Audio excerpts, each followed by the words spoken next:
Hey guys, myself Rakesh, and in this video we are going to learn how do you inherit the class property. So Python inheritance is the topic.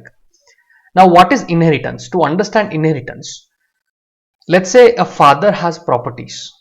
All the properties of the father will go to his child, isn't it? By default it will be inherited by the child. So properties of the father will be inherited by the child. The same concept applies in Python, and we are going to learn everything in detail, and I'm going to help you how do you really remember the syntaxes properly. Okay, so let's get started.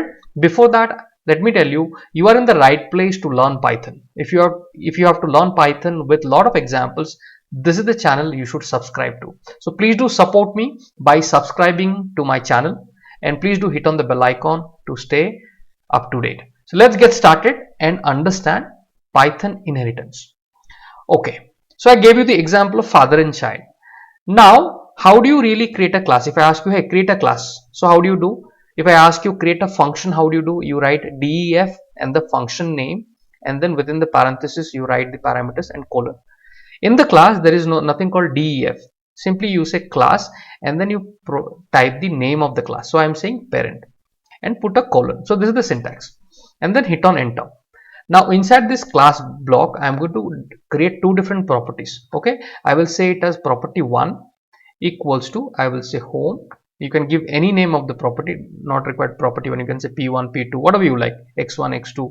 So just to get proper understanding, I am simply writing property 2, and let's say the father has a car, the parent has a car. So these are the two different properties of the parent I have created. Now let's say there is a child class I have to create. So hit on backspace. So for child class, again, how do you do? So you'll simply say child, but to pass the values of the parent. So the parent has got two different values. All these values to be passed to the child. Now for that, what I will do? Simply I'll use a parameter, parenthesis, and inside the parenthesis I will say parent. That is the syntax. Pretty simple, and put a colon. Getting it? So I have created a parent class with some properties just to create a child class child, and passing the parent name here and putting a colon in. Now after the parenthesis, putting a colon. That's simple, because the child class has to remain blank in this case. So I will say pass. So pass is the function that you have to use anytime you have to leave it blank, the class has to remain blank. In those specific times you have to write pass. This much is understood how we have designed. Have a look. Okay, all right, now let's move on to, okay, now what we have done, all the parent property we have passed it to child, but how do I see that? Right, to see that, first of all I'll create an object. So to this object I'm going to pass the class called child. So I'll write the child class, and I'll use the parenthesis. So this way, whatever the child has got, that particular class has got, it's going to pass it to the object called x. So with using x we will be able to work, right, in Python. So I have passed it. Now I want to see the values. So the parent has got property 1, property 2. If I write print, okay, and then I'm saying x is the object which is holding everything. Now I'm going to say property 1. Okay, if I say this, or let's say I'm going to say property comma x dot, every time you have to say x. This is a property of x, right? So property 2. Without his name you cannot really call it. Okay, so now is it going to print home and car? Yes, absolutely, it's supposed to print the home and car. So you can see home and car has been printed. So this much is understood. Pretty simple. First we have created a parent class, and inside that we have created two different properties, given some values. We created a child class, and we have written class child, and inside that we have said parent and colon. If you remember of this example, parent child, you will be able to design this. Okay, the syntax is important. And then I'm saying a pass. Now after everything is done, all the values are now, which is holding, the child is holding. So I don't have to use the parent, I'll be using the child. So I will say x is equals to child, and right, how you generally call a class, use a parenthesis. So that way I have able to pass all the values to the variable called x, which we generally call object. X is an object. Now the object has got multiple properties. So here it has got two different properties at this time. So to call the property, all I have to say x dot property 1, x dot property 2. This much is understood. Okay, now let's get on to the second stage. So this should be printed in your mind. Okay, Now let's get on to second stage. In the second stage, what I want, let's say instead of me calling property 1, property 2, 1 values I wanted to know, is there a way that I can show all the properties, right? All the properties directly, you know, total property or total net worth of my father, something like that. Okay, how to do that? So for that, what I will do, I have taught in the previous chapter, there is something called, you can say, define init, right? I will create a function called self, and I'm going to hit on delete and going to hit on enter. So this property which was part of class, now it is part of this specific function. Okay, now again delete, hit on enter.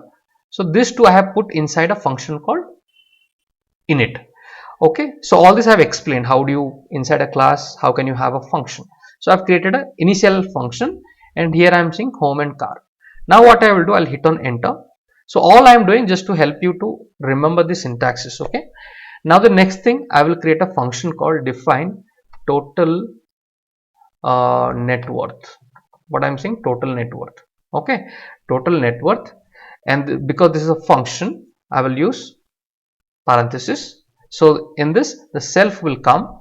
And remember, when I'm writing properties, one of the very important thing I forgot is you have to write self dot property, because self is the variable which is going to represent the properties inside that class, inside this function. Okay, so you have to always write self. Okay, this much is understood. When the self is used, this is the syntax that one has to use.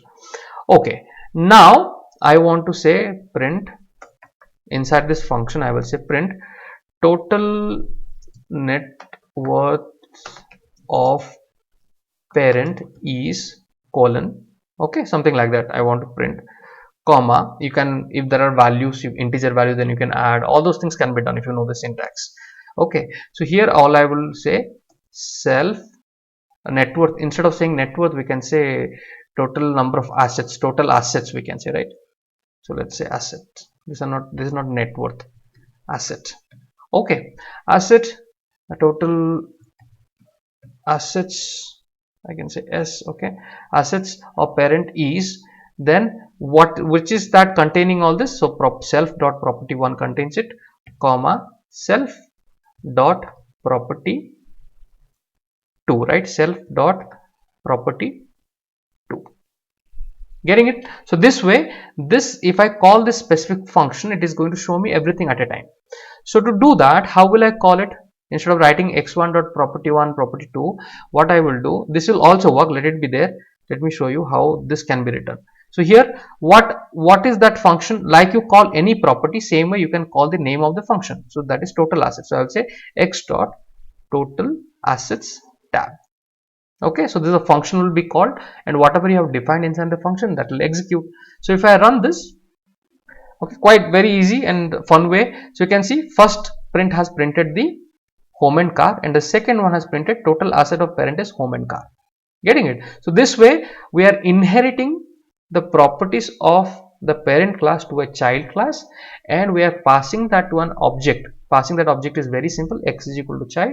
So when you keep on practicing this, you will be able to remember the syntax. So once you remember the syntax, any kind of situation thrown at you, you will be able to design it. That's the concept. Okay, so hopefully you have understood how the entire thing has been designed. Make a note of this so that anytime you forget, you can always refer to this specific note, or else my videos are always there on YouTube, you can always refer that. So thank you guys for watching it. We are going to once again meet in our next content. Till then, take care. Bye bye.